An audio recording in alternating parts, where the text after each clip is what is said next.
ገና በልጅነቷ የወተት ጥርሷን የነቀለችው በሲኒማ ነው ይባልላታል።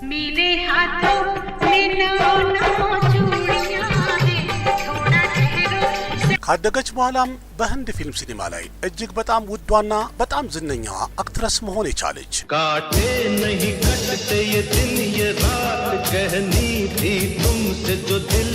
በህንድ ውስጥ የሚገኙ 4 የሲኒማ ካምፓኒዎች ላይ በትወና ብቃቷም ሆነ በውበቷ አድናቂዎቿ እንዲከተሏት ያስገደደች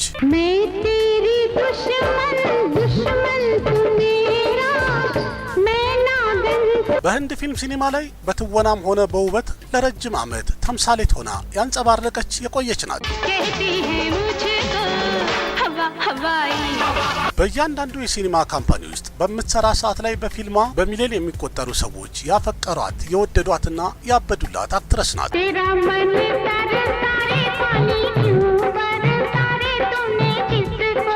በብቃቷና በውበቷም በምትሰራቸው ፊልሞች ላይ በጊዜዋ እጅግ በጣም ብዙ ብር የሚከፈላት ድንቅ አክትረስ መሆን የቻለች በስሟ ብቻ ፊልምን ሱፐርሂት የማድረግ አቅም ያላት የመጀመሪያዋ የህንድ ሲኒማ ሴት ሱፐርስታር ተብላለች።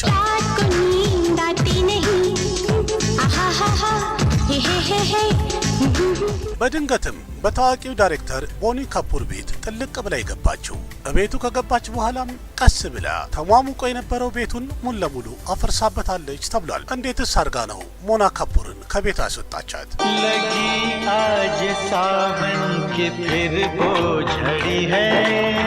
በምን አይነት ሁኔታና እንዴት አሳምነው እንደሆነ በማይታወቅ ሁኔታ መነጋገሪያ የሆነ ትዳር ሊሆናት ችሏል። እንዴትስ ሳታገባው ቀድማ የልጁ እናት ልትሆን ቻለች? ጋብቻዋስ ቢሆን ህዝብንም ሆነ ቤተሰብን ፈርተው ለምንስ ተደበቁ?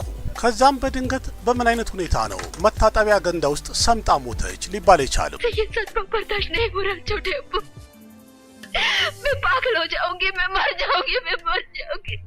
ለዛሬ እንግዳችን አድርገን ያቀረብናት እንግዲህ ይቺ ተዋናይ ገና በልጅነቷ ፊልም መስራት ጀምራ ነበረ። ካደገች በኋላም በህንድ ሲኒማ ላይ የሰራችው የመጀመሪያ ፊልም ፍሎፕ ቢሆን ከበኋላ ግን በህንድ ፊልም ታሪክ ውስጥ እጅግ በጣም ከፍተኛ ገንዘብ የተከፈላት ትልቅ አክትረስ የመሆን እድል አጋጠማት። ከሂንዲ ሲኒማ በተጨማሪም ታሚል፣ ቴልጉ፣ መለያለምና ከናር በሚባሉ ቋንቋዎች የሚሰሩ ሲኒማዎች ላይ በትወናዋ ለረጅም ጊዜ አንጸባርቃለች። በጣም በሚሊዮን የሚቆጠሩ አድናቂዎችንም ማግኘት ችላለች። ተመልካቹ አንዴ በውበቷ ተደንቆ ሀቫ ሀቫይ ሲሏት፣ አንዴ ደግሞ በፊልም ላይ ባላት ካራክተር ቻንድ ኪ ቻንድኒ ወይም የጨረቃ ብርሃን ብለዋታል። ዛሬ እያወራሁኝ ያለሁትኝ በህንድ ሲኒማ ላይ መቼም ተወርቶ የማያልቀው ስራዎቿ ዛሬም ድረስ እንዳንጸባረቁ ያሉት ድንቋና ምርጧ ተዋናይ የሽሪዴቪን ታሪክ ነው።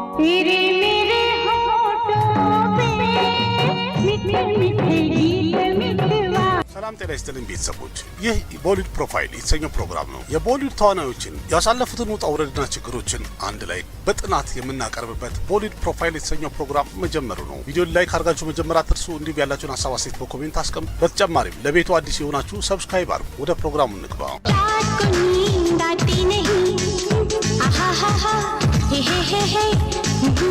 በዚህ ፕሮግራም ስለ ሽሪዴቪ የተነሱትን አንዳንድ ነገሮች ከማውራታችን በፊት እንደተለመደው መለስ ብለን ለማየት እንሞክራለን። እንዴት ነው ወደ ፊልሙ ዓለም የገባችው? በሷ ሕይወት ውስጥ ብዙ የተነሱ አነጋጋሪ ነገሮች ምን ይመስላል? የትዳሯም የሞቷም ነገር ለምንድነው አነጋጋሪ ሆነው የሚሉትን ጠቅላላ መልስ ሰጣቸዋለን። የሽሪዴቪ ሙሉ ስሟ ሽሪ አማ አያንገር አያፐን ይባላል። የተወለደችውም ኦገስት 13 1963 ዓ.ም በህንድ በደቡባዊ ክልል ያለችው ታሚል ናዱ የሚባለው አካባቢ ላይ ሚናም ፐትሪ የምትባል ትንሽ ገጠራማ ክልል ላይ ነው የተወለደችው። ይህ ገጠር ሺቭካሺ የሚባለው አካባቢ ላይ ያለ ነው። የአባቷ ስም አያፐን ቬደር የተባለ ሲሆን እዛው ሺቭካሺ የተባለው ገጠር ላይ የጥብቅና ስራ የሚሰራ ግለሰብ ነው። የእናቷ ስምም ራጀሽቨሪ የንጀር የተባለ ሲሆን የዛው አካባቢ የገጠሩ ተወላጅ ስትሆን የቤት እመቤት ነበረች። የሽሪዴቪ አባት 2 ጊዜ ያገባ ሲሆን ሽሪዴቪ ደግሞ የሁለተኛዋ ሚስት ልጅ ናት። ሽሪዴቪም ከተወለደች በኋላ እቤት ውስጥ ሁሉም በፍቅር አፑ እያሉ ነው የሚጠራት። ሽሪዴቪ አንድ ታናሽ እህት ያላት ሲሆን እርሷም ስሟ ሽሪ ለጋ ይባላል። ከአባቷ ከመጀመሪያ ሚስትም የተወለዱ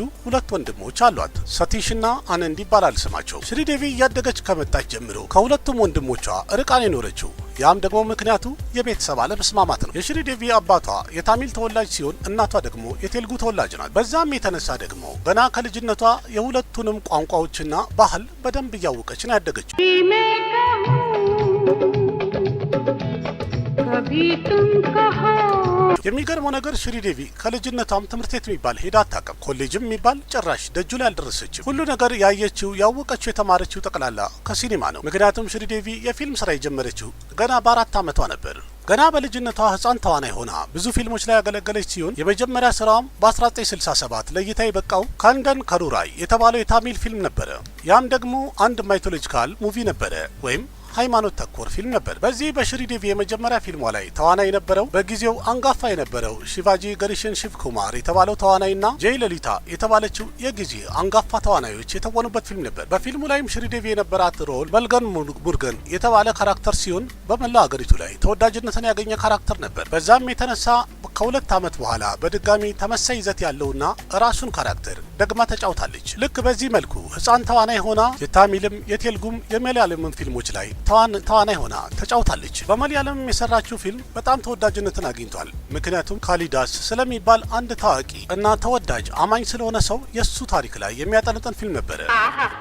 ሙሩጋ ከሩణ ከደሌ എന്തിനീ പരീക്ഷ അവിടുത്തെ അടിമയായ ഈ കിഴവിയോട് എന്തിനീ വിനോദം അവേ അറിവ് ആർക്കും നിഷേധിക്കാൻ പാടില്ല። ልጅ ተዋናይ ሆና የምትሰራበት ስራ እጅግ በጣም እየተወደደላት በሄደ ሰዓት ላይ አንድ የመለያለም ፊልም ሰራች።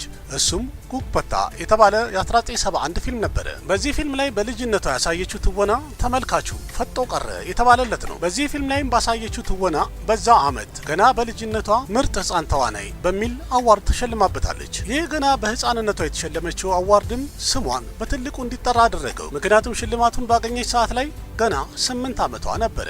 እንዲያውም ይህን ሽልማት በትንሽ እድሜ ያገኘች የመጀመሪያ የህንድ ተዋናይ ናት። ከዛም በመቀጠልም ልጅ ተዋናይ ሆና ወይም ህፃን ተዋናይ ሆና በሁሉም ሲኒማ ተፈላጊ ሆነች። በ4ቱም ቋንቋዎች የተለያዩ የፊልም ኢንዱስትሪዎች ላይ እየተዘዋወረች ፊልሞቿን ማቅረብ ወይም መስራቱን ቀጠለች። በዛው ቀጥላም በሳውዝ፣ በታሚል፣ በቴልጉ፣ መለያለምና ከነር በሚባሉ የፊልም ኢንዱስትሪዎች ላይ እጅግ በጣም ዝነኛዋ ህፃን ተዋናይ መሆን ቻለች። እያደገች ስትመጣም በነዛው ፊልም ኢንዱስትሪዎች ውስጥ ትወናዋን በደንብ እያሳየች ብቃቷንም እየጨመረች መሄድ ቻለች።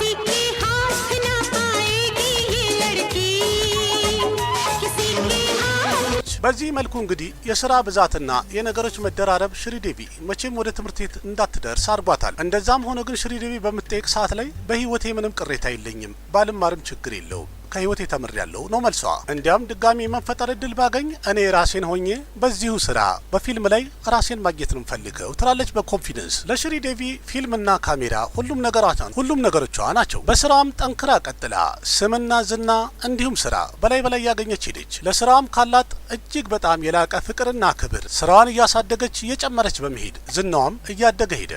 ሽሪዴቪ ገና ከልጅነቷ ለዳንስ ትልቅ ቦታ አላት። ለዛም ነው ገና በወጣትነቷ በፊልም ኢንዱስትሪ ላይ በዳንስ የሚስተካከላት ማንም የለም የተባለላት ለዛ ነው። እንዲያውም ከድሮ የሚባልላት የፊልሙ ታሪክ ለብቻ ነው፣ የሽሪዴቪ ዳንስ ደግሞ ለብቻ ነው ይባልላታል። በፊልም ስራውም ሆነ በዳንሷ በመላው ዓለም የህንድ ፊልም ተመልካቾች ላይ በጣም ትልቅ አሻራን ማስቀመጥ ችላለች። በሰራችባቸው የሳውዝ ኢንዱስትሪዎች በአጠቃላይ ትልልቅ የሚባሉ ተዋናዮች አብረዋት ለመስራት ግድ ሆነባቸዋል። በጊዜው የነበሩ ታዋቂዎች እነ ጄይ ለሊታ፣ ከማል ሀሰን፣ ረጅኒካንት ከዛም በላይ ትልልቅ የሚባሉ አክተሮች ከሷ ጋር ሰርተዋል።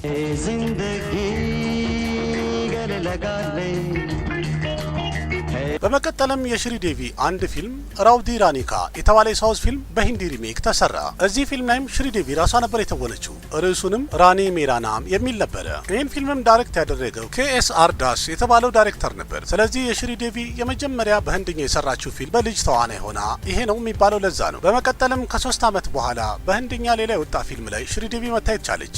የፊልሙ ርዕስም ጁሊ ይሰኛል። ጁሊ የሚለው ፊልም ላይ ሽሪዴቪ የጁሊ ታናሽ እህት ሆና ነበር የታየችው። ፊልሙም ለእይታ የበቃው በ1975 ዓ.ም ሲሆን የጊዜው በጣም የተሳካ ሱፐር ሂት የነበረ ፊልም ነው።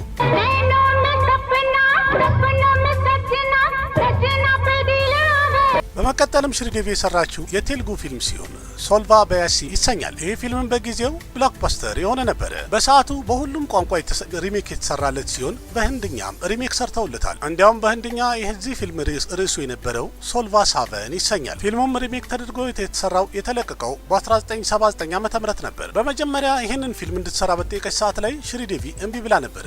ምክንያቱም ህንድኛም አትችልም፣ እንግሊዝኛም አትችልም። ይህ ሁሉ ነገር እየታወቀም የፊልሙ ዳይሬክተር ባቲራጃ የተባለው ሽሪዴቪን ሊያሳምናት ቀለል ብሎታል። በመጨረሻም ሽሪዴቪ እሰራለሁ ብላ ፈቃደኛ ሆነች። ይህም ፊልም ለመስራትም በዚሁ ገጠመኝ ሽሪዴቪ ወደ ሙምባይ መጣች። በፊልሙ ላይም አብራት የተወነው ወይም መሪ ተዋናዩ አሞል ፓርከር የተባለው አክተር ነበር። እንደዛም ሆኖ ግን ፊልሙ ቦክስ ኦፊስ ላይ ምንም ያህል ገቢ ሊያስገባ አልቻለም። እንዲያውም ሱፐር ፍሎፕ ነው የሆነው። ወደ ቦሊውድ እንግዲህ ለመግባት ያደረገችው ጥረት ስላልተሳካላት ተመልሳ ሽሪዴቪ ወደ ሳውዝ ኢንዱስትሪ ጠቅልላ ገባች። ስለዚህ ይሄ ፊልም በመሪ ተዋናይነት ወደ ቦሊውድ የገባችበት የመጀመሪያ ፊልም ነው ማለት ነው። የሂንዲ ሲኒማ ላይ ለመግባት ያደረገችው ሙከራ ገና ከጅምሩ አሰልቺና ተስፋ አስቆራጭ ነው ነበር።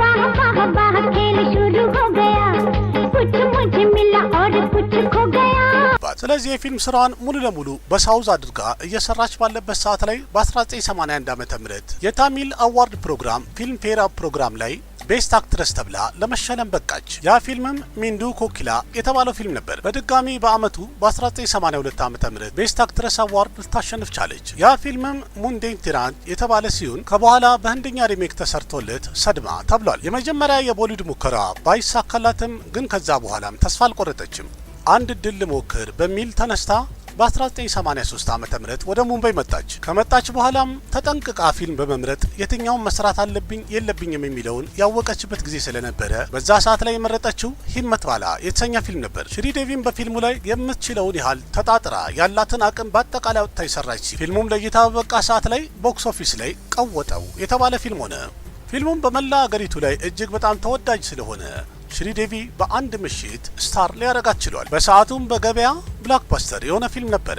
በፊልሙ ላይም ከሽሪዴቪ ጋር አብራ መሪ ተዋናይ የነበረው ጂቴንደር ነበረ። በዛም የተነሳ ጂቴንደርም በፊልሙ በጣም ተጠቅመዋል የተባለ ነው። ምክንያቱም በሰዓቱ በተከታታይ ጂቴንደር ፊልሞቹ ጠቅላላ ፍሎፕ እየሆኑበት ነበረ። ስለዚህ ከሽሪዴቪ ጋር የሰራው ሂመት ዋላ የተሰኘው ፊልም ብላክባስተር መሆኑ ለጂቴንደርም አሪፍ ካምባክ ሆኖታል ማለት ነው። ሽሪዴቪ ያው የሳውዝ ተወላጅ ስለሆነች በፊልሙ ላይ ድምጿን በሌላ ሰው ደብ ተደርጎ ነው የተሰራው። ያው ደቢንግ አርቲስት በሚባሉት ድምጿ ተቀይሮ እንዲሰራ ነው ያደረገው። በፊልሙ ላይም ከጂቴንደር ጋር የነበራት ጥምረት እጅግ በጣም ተወዳጅነትን አግኝቶላታል። እንዲያውም በፊልሙ ላይ ጂቴንደር እና ሽሪዴቪ አብረው ያሳዩት ዳንስ ዛሬም ድረስ በጣም የሚደነቅላቸው ነው።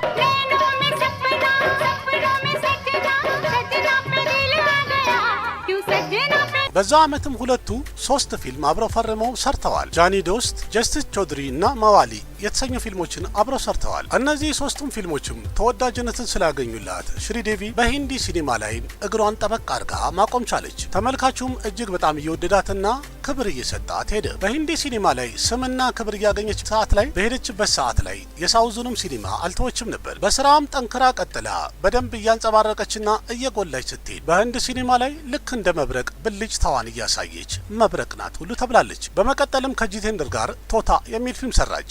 በዚህ ፊልም ላይም ታሪኩም ሆነ ሙዚቃው፣ ዳንሱ እጅግ በጣም ተወዳጅነትን አገኘላት። እንዲያውም ፊልሙ በ1984 እጅግ በጣም ብዙ ገንዘብን የሰበሰበ ፊልም የመባልም ሁሉ ቦታ አግኝቶ ነበረ። በዛው አመትም ፊልም ፌር ማጋዚን ላይ የሽሪዴቪ ፎቶ በማውጣት ስሟንና ዝናዋን የበለጠ ከፍ አድርጎላታል። በፊልሙ ላይ 2 ዘፈኖች ነበሩ። አንደኛው ፒያርካ ቶፋ የሚል ሲሆን ሌላኛው ደግሞ አክማሬ የሚል ነው። ሁለቱም ሙዚቃዎች በዛው አመት የሙዚቃ ቻርት ላይ የመሩ ሙዚቃዎች ናቸው። ሙዚቃውንም የዘፈኑት የጊዜው በጣም አንጋፋ ዘፋኝ የሚባሉት ኪሾር ኩማርና አሻ ቦስሌ ነበሩ። የሚገርመው በዚህኛው ፊልሟ ላይም ቮይስ ኦቨር አርቲስት ተጠቅሞ ነበር የሷን ህንድኛዋን ማሻሻል ስላልቻለች የተሰራው። ጂቴንደርና ሽሪዴቪ የመጀመሪያው ከተወደደላቸው ጭምር በአጠቃላይ ብንቆጥር 16 ፊልሞችን አብረው ተውነዋል። እነሱም ሂመት ዋላ፣ ጃኒ፣ ጀስቲስ ቾድሪ፣ ጃኒ ዶስት እና መዋል እነዚህ በጣም ተጠቃሾቹ ፊልሞቻቸው ናቸው። እነዚህ ብቻ በ1983 ዓ.ም ለእይታ በቅተው በጣም ስኬታማ የሆኑት ናቸው።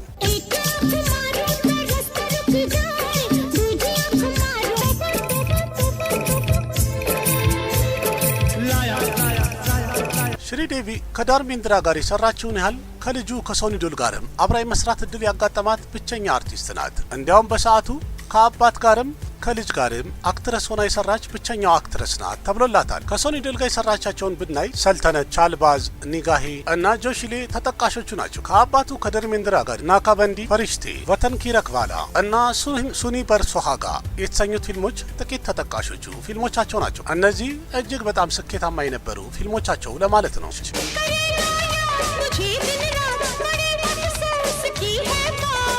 ሽሪዴቪ ከራጀሽ ከና ጋር የተወሰኑ ፊልሞች ሰርታለች። ቢሆንም ግን ሽሪዴቪ ከራጀሽ ከና ጋር ብዙ ፊልም መስራቱ ምቾት አይሰጠኝም ትላለች። እንደምትለው ከሆነም ራጀሽ ከና እኔን የውሸት የሚያደንቀኝ ነው የሚመስለኝ ብላለች። በዚህና በተለያዩ ምክንያቶች በሰዓቱ ሱፐርስታር የሚባለው ራጀሽ ከና ጋር ብዙ ፊልም የመስራት እድል አላጋጠማትም ወይም አልሰራችም። ሌላኛው ደግሞ በጊዜዋ በጣም አነጋጋሪና እጅግ በጣም ሱፐርሂት የሆነ ፊልሟ ነጊና ይሰኛል። በፊልሙ ላይ የሽሪ ዴቪ ሮል የነበረው ፍላጎቷን የምትከተል አንድ እባብ ሆና ነበረ። የዚህ ፊልም ታሪክ እጅግ በጣም አስደናቂ ነበር በጊዜው። እንዲያውም በሰዓቱ በእባቦች ላይ የተሰራ እጅግ በጣም ምርጥ ፊልም ነው ተብሎ ተደንቆለታል። በፊልሙ ላይም ሽሪ ዴቪ ካራክተሩን ለማምጣት እንድትችል አይኗ ላይ ሌንስ አድርጋ እንድትተውን ሁሉ ተገዳ ነበር። ያም ደግሞ የአይኗ ከለር ለወጥ ብሎ መምጣት እጅግ በጣም አስፈሪና አስደንጋጭ አድርጎት ነበር። ይህ ፊልሟን በሰዓቱ በመላው ዓለም መነጋገሪያነቷን እጅግ በጣም ጨምሮላታል። በመቀጠልም በ1986 ዓ.ም የሽሪ ዴቪ ሌላኛው ሱፐርሂት የሆነ ፊልሟ ለእይታ በቃ። እሱም ከርማ ይሰኛል። ይህም መልቲ ስታረር ፊልም ሆኖ እጅግ በጣም ስኬታማ ነበረ። በመቀጠልም ከፊሮዝ ካህን ጋርም ፊልም ሰርታለች። እሱም በዛው በ1986 የተለቀቀው ጃንባዝ የተሰኘው ፊልም ነው። በዚህ ፊልም ላይ ሽሪ ዴቪ አንድ ሙዚቃ አቅርባ ነበረ። ያም እንዲያውም ከፊልሙ በላይ በጣም የተወደደ ነው የተባለ ነው።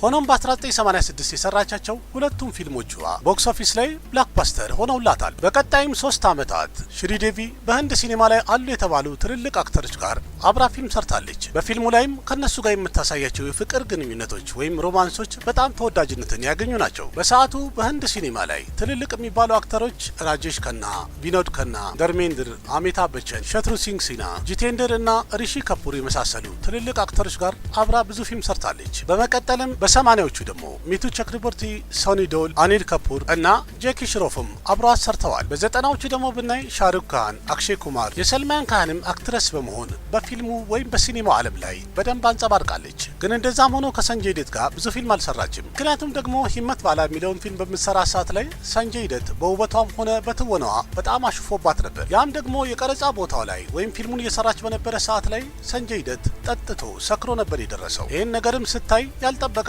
ነገር ስለሆነ በጣም ተናዳበታለች። እንዲያውም በጣም ተናዳ ፊልሙንም ትታ ወደ ሜካፕ ሩም በመግባት ከሰንጀይ ደት ጋር በድጋሚ ሌላ ፊልም አልሰራም ብላ ምላለች ተብሏል። ቢሆንም ግን በ1993 ዓ.ም መሄሽበት አንድ ፊልም ሰርቶ ነበረ።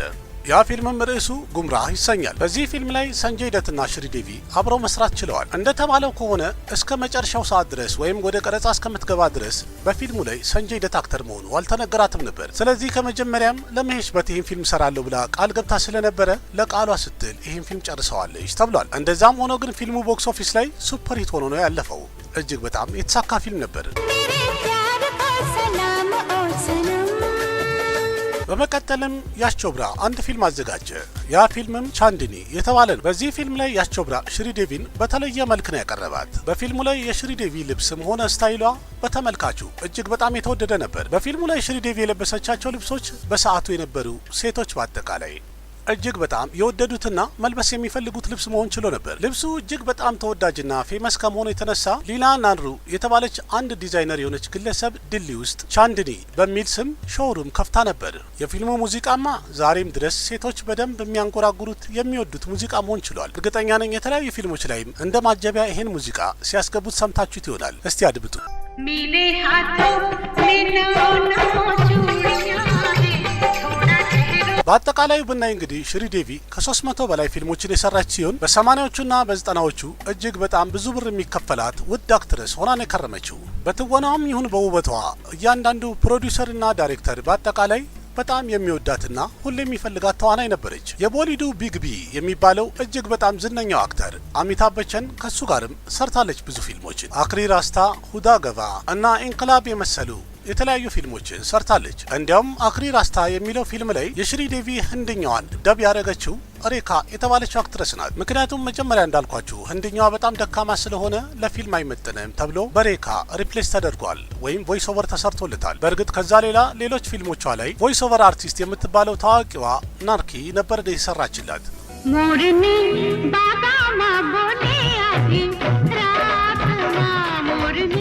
እንደዚህ እያለን እያንዳንዱ ፊልሞቿን ንጥራ ብንል ይሄ ቪዲዮ አይበቃንም። ስለዚህ የፊልሞቿን ነገር እዚህ ጋር ቆም እናድርግና በሽሪ ዴቪ ዙሪያ የተነሳ አነጋጋሪ ነገሮችን ለማየት እንሞክር። የሽሪ ዴቪ ውበቷ እንግዲህ የሚደበቅ ነገር የለው። ሽሪ ዴቪን የቀረባት ያያት እንዳለ እጅግ በጣም ይወዷት ነበር። ሽሪ ዴቪ ገና ከጅምር የስራ ህይወቷና የግል ህይወቷን ለያይታን ኃይል ያስቀመጠችው በ1984 ዓ.ም ጃጉታ የተሰኘ ፊልም የሰራች ነበረ ሽሪዴቪ። በፊልሙ ላይ ማብራት የተወነው ታዋቂው አክተር ሚቱን ቸክረበርቲ ነበር። በሰዓቱ የወጡ መረጃዎችን ከተባለ ሚቱና ሽሪዴቪ ፍቅር ጀምረዋል፣ ተዋደዋል ተብሎ ነበር። ሽሪዴቪ ከመጀመሪያም ሚቱ ቸክረበርቲ ባለትዳር መሆኑን ብታውቅ ግን ቦታ ሳትሰጠው ሁለቱ በፍቅር እያበዱ ወደፊት ቀጠሉ። እንዲያውም በሰዓቱ የሁለቱ የፍቅር ግንኙነት በፊልም መንደር ላይ እጅግ በጣም መነጋገሪያ ነበረ። እንዲያውም ለጉዳዩ ቅርበት አለን ያሉ ሰዎች እንደሚሉት ከሆነ ሚቱና ሽሪዴቪ በድብቅ ተጋብተዋል ብለው ነበር። ጭራሹኑ አንድ ጋዜጠኛማ የጋብቻ ወረቀታቸውን የተፈራረሙበትን አግኝቻለሁ ብሎ አውጥቶት ነበር። ከዛ በኋላማ ሚስጥር ያሉት ነገር ህዝብ ፊት ለፊት ይፋ ወጣባቸው።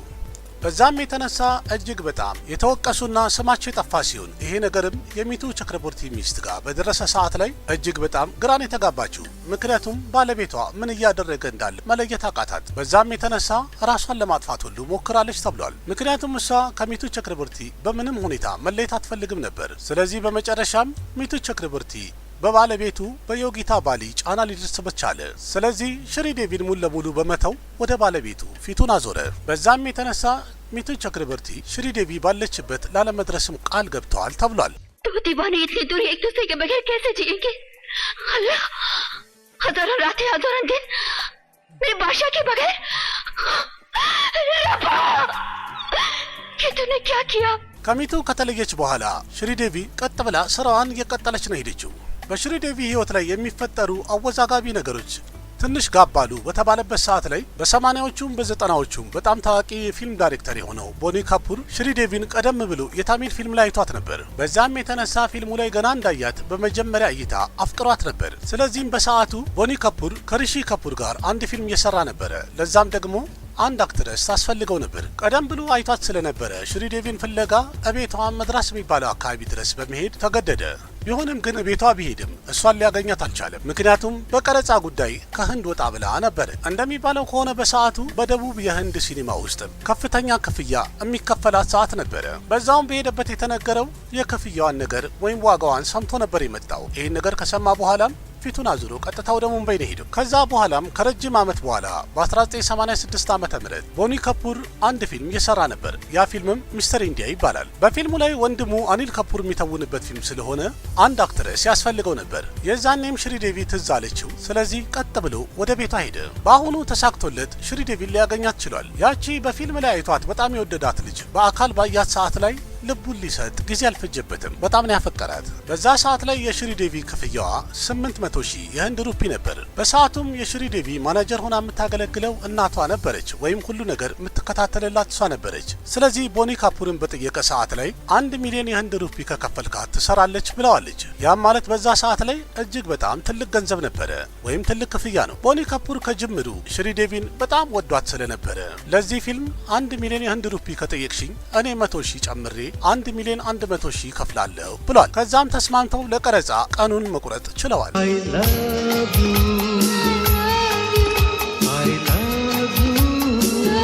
በስምምነታቸው መሰረት በቀረጻው ቀን ሽሪዴቪ ወደ ሙምባይ መጣች። በዛ ሰዓትም ቦኒ ካፑር ለማረፍ ሌላ ቦታ አትሄጂም ብሎ ቤቱ አስገባት። ሆኖም ግን ቦኒ ካፑር በሰዓቱ ሽሪዴቪና ሚቱ ቸክረበርቲ የነበራቸውን የፍቅር ግንኙነት አልሰማም ነበረ። ስለዚህ በሰዓቱ ሚቱ ቸክረበርቲና ሽሪዴቪ የነበራቸው የፍቅር ግንኙነት አላበቃም ነበረ።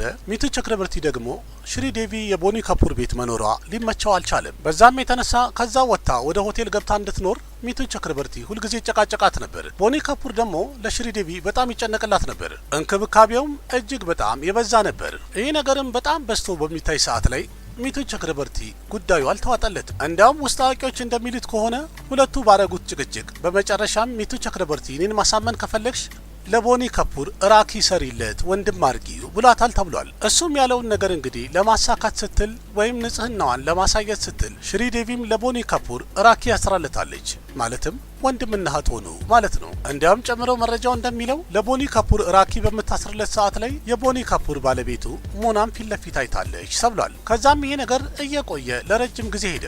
እንደሚታወቀው የራኪ ፕሮግራም በየአመቱ የሚመጣ ስለሆነ ክብረ በዓሉ ማለቴ ነው። በየአመቱም ሽሪዴቪ ለቦኒ ካፑር ራኪ ታስርለት ነበር። ከዛም ከጥቂት አመት በኋላ ሽሪዴቪና ሚቱ ቸክረበርቲ ያላቸው የፍቅር ግንኙነት ሙሉ ለሙሉ ተቋረጠ። ቢሆንም ግን ራኪ ስለምታስርለት ቦኒ ካፑር በጣም ተጨንቆ ነበር። ምክንያቱም የልቡን ነገርን መናገር አልቻለም። በዛ ላይ ደግሞ ሽሪዴቪ ወንድም አድርጋው ነበረ። ቦኒ ካፑርም በዚህ ነገር እጅግ በጣም ትልቅ ግራ መጋባት ውስጥ የገባ ሲሆን ምክንያቱም በአንድ በኩል ባለትዳር ነው፣ በሌላ በኩል ደግሞ ሽሪዴቪን አፍቅረው ነበር። ስለዚህ የዚህ ነገር ግራ መጋባት ምንም ነገር ለመወሰን እጅግ በጣም እየከበደው ሄደ። ከዛም ሚስተር ኢንዲያን እየተቀረጹ በነበረበት ሰዓት ላይ እንደምንም ድፍረቱን አሰባስቦ የልቡን ነገር ወይም እንደሚያፈቅራት ለሽሪዴቪ ነገራት። हम तुमको अच्छा आदमी समझा, तुम पर भरोसा किया። እሷም ደግሞ ከመጀመሪያ ይጨነቅላት ይንከባከባት ስለነበረ ያ እንክብካቤው ስለተመቻት ወደፊት ወደ ኋላ ያሉትን ነገሮች ሳታገናዝብ ወዲያው እሺ አለችው። ማለትም በህንድ ባህል እጅግ በጣም ከበድ የሚል ነገር ነው። ምክንያቱም ራኪ ያሰረችለትን ወንድሟ ያደረገችውን ወንድ በድጋሚ ፍቅሩን ተቀብላ እሺ ስትል በህዝብ መሃል ያሉ የተሰመሩ ልኮችን በአጠቃላይ አልፎ መሄድ ማለት ነው። እንግዲህ ቦኒ ካፑርም የመጀመሪያ ሚስቱን ሞናን ወዲያው ለፍቺ ነው የዳረጋት።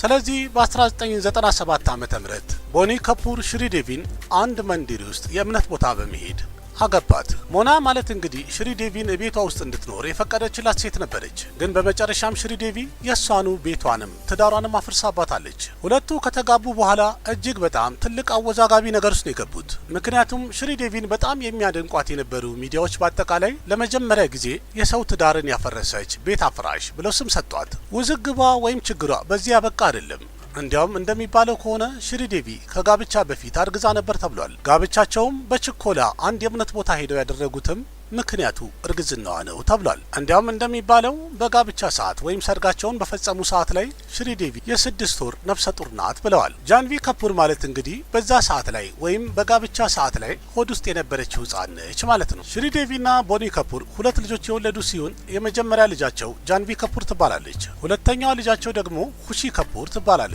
የመጀመሪያ ሚስቱ ሞናም ሁለት ልጆች ወልዳለች። እነሱም አርጁን ካፑርና አንችላ ካፑር ይባላሉ።